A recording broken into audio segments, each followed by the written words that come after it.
Welcome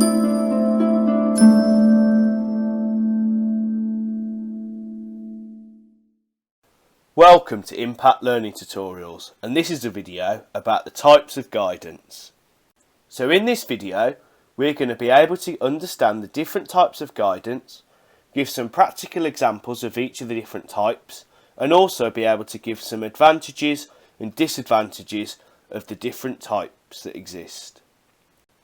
The first type of guidance is visual guidance, and this is where the athlete can see the skill being performed.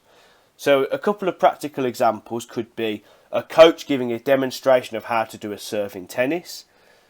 It could be using a photo or picture of the technique being shown. So it could be a photo of a golfer performing a drive off the tee, or it could be a video of the skill.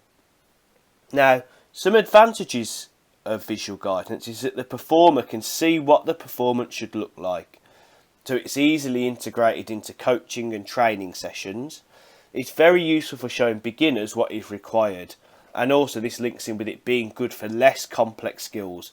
So for example, if it's a tennis club and it's a group of beginners, they can see good demonstrations from the coach of what a forehand, backhand, a serve, a volley might look like in that sport.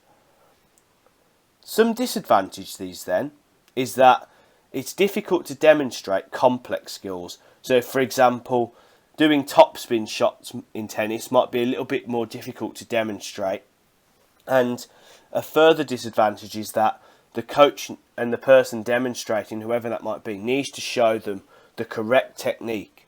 So this could then prevent bad habits from developing, because if you're shown bad demonstrations, you're likely to pick up those bad habits. Another type of guidance is verbal guidance. And this is where the athlete is told how the skill should be performed. So it could be being told by the coach how to improve their passing in football, or told by their peers how they could make some improvements. Some advantages then: it's very quick to get across because it's short, concise information, and this is very beneficial for athletes of a higher level who already know the skill. It's just being told those minor details. Some disadvantages then is that a skill could be over-explained, which could then lead to confusion for the athlete. It might not suit their learning style either. They might prefer to have a go themselves and practically maybe have a go at it rather than being told what to do. And also the guidance has got to be constructive, because then it will improve confidence. Because if it's not constructive, this can then lower the athlete's confidence, meaning that they're probably unlikely to improve. Manual guidance then is when a performer is physically guided or supported by the coach to get into the position or through the movement. So it could be a gymnastics coach putting the gymnast into the correct position for that particular routine. So an advantage of this then is that the athlete has the physical feeling of what a good technique feels like. Now this is really good for beginners, because they get to connect their feelings then with what it's actually like to get into those positions or to execute that skill. So it can really accelerate that learning. However, a disadvantage of this type of guidance is that some people might not be fully comfortable about being moved into positions, and it might really dent their confidence.